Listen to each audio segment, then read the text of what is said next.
Assalamualaikum warahmatullahi wabarakatuh. Bismillahirrahmanirrahim. Ikhwah fillah.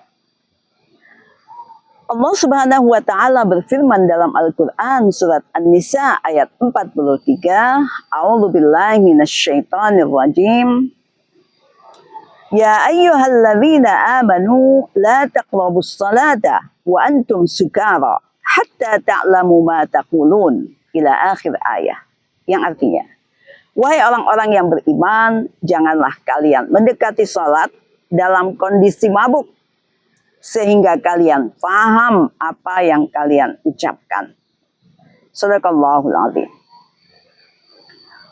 Adapun sebab turunnya ayat ini diriwayatkan dalam sebuah hadis sahih riwayat Abu Daud An-Nasai, yaitu pada waktu belum diharamkan minuman keras dalam Islam. Beberapa orang sahabat pilihan Rasulullah SAW, di antaranya Ali bin Abi Thalib, menerima undangan makan dari sahabat Abdurrahman bin Auf. Di antara makanan yang disuguhkan terdapat tuak.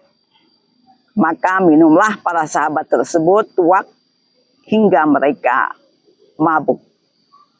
Kemudian datanglah waktu sholat dan sahabat Ali bin Abi Thalib menjadi imam sholat dan beliau membaca Qul ya ayyuhal kafirun.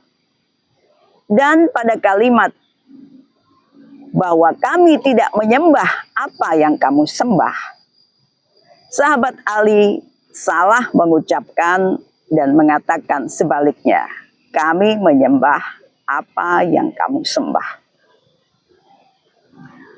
Maka sejak saat itulah ayat itu turun dan mengharamkan agar kita sholat dalam kondisi sadar.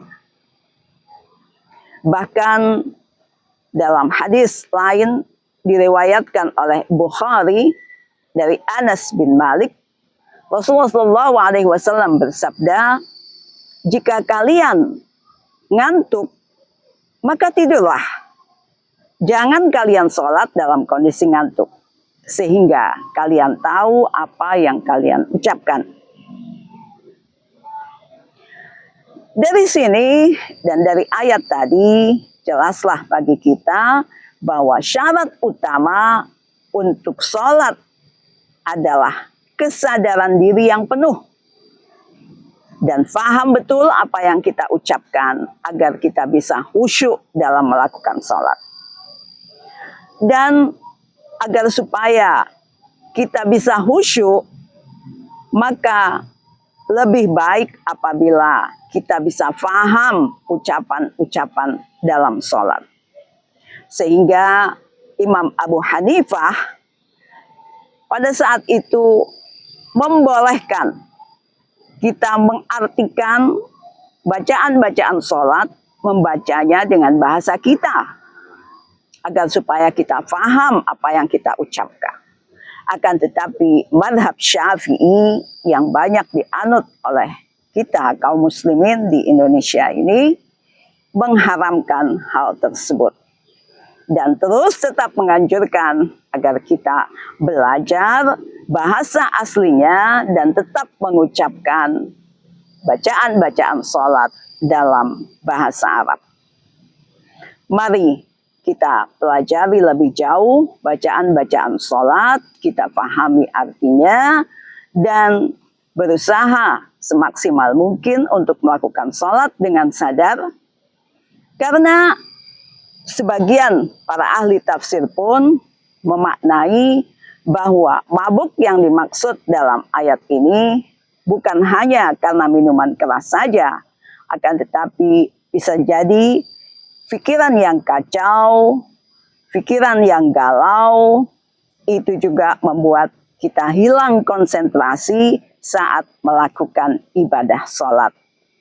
Tapi ini tidak berarti bahwa saat pikiran kita kacau, maka kita tidak usah sholat.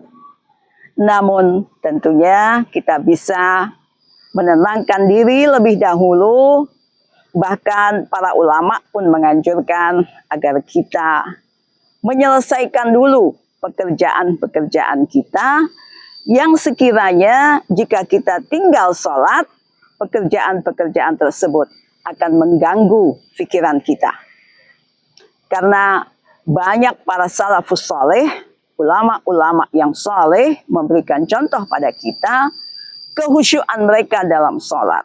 Di antaranya ada seorang ulama yang saat dia sholat, dinding di sampingnya itu rubuh pun beliau tidak tahu karena khusyuknya dalam melakukan sholat. Mari kita amalkan tuntunan-tuntunan di atas agar sholat kita diterima oleh Allah Subhanahu wa Ta'ala. Wassalamualaikum warahmatullahi wabarakatuh.